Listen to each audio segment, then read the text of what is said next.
అటు నుంచి ఏం చేస్తున్నాను నీ కొడుకు ఇక్కడే ఉంది చెప్పకుండా రాత్రే చెప్పాను.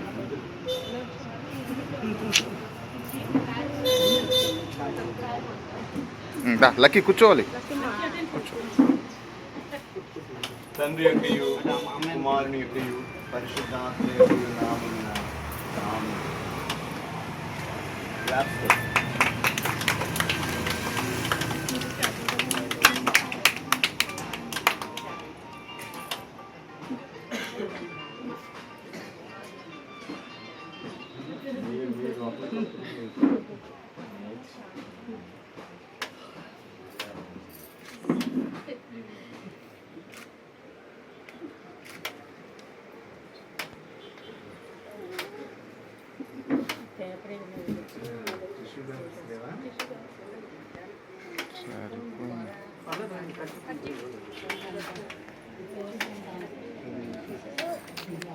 తీరా రావట్లే.